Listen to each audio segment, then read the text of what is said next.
Đây, đại gia đình đi chơi. Nhá. Anh nghe nhà mình đông phết đấy. Đây. Hello. Cúi giò mông. I love you.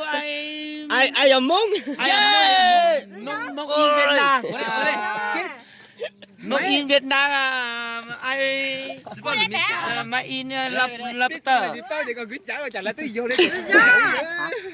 cái gì đó, police giáp bị cái gì đó, thời đi nó đấy. Cái gì?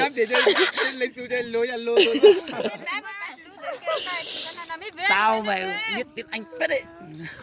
Lấy một cái cho con để con. Cái tiêm tì mì tông lô đây. Đây là nuôi tí siêu nhỏ nhá. Đủ năng gia đình, đại gia đình ăn. Cầm lấy cái que này. Đang vừa. Ra bên này vừa. Nó có mất con à?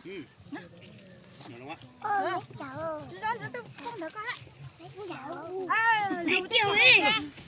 Chơi đây. Một thằng ăn đi. Nào tao. Nói. Nhờ tao. Bộ nhớ đầy rồi. Thu mừng. No. Ăn đi. Mọi người ơi, ăn đi, ăn gì nhỉ? Một bao tuổi. Nó đỏ hơn đúng không?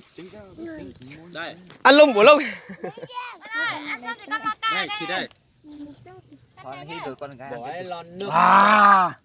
Tôi mang quần giấy vệ sinh không có chú đi cha. Giấy vệ sinh này, chứ mang vệ sinh rồi, giấy vệ sinh rồi.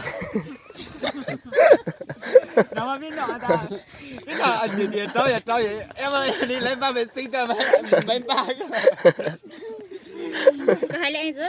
Anh coi để chân đi cho tôi ba vệ sinh hết rồi. Được chưa? Giờ. Uống đi. Con trai tầm ba vệ sinh thì không có nha. Bây giờ mình cũng tung ra mình chưa nó ngọt đâu. Ăn con đi. Tức chảy nước ngọt to ấy.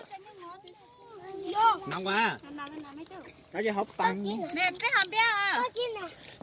Chị chưa kín chưa hả? Ôi da, cái món gì ngọt đâu. Tôi bây giờ. Nhưng mà nhưng mà chưa học biết gì.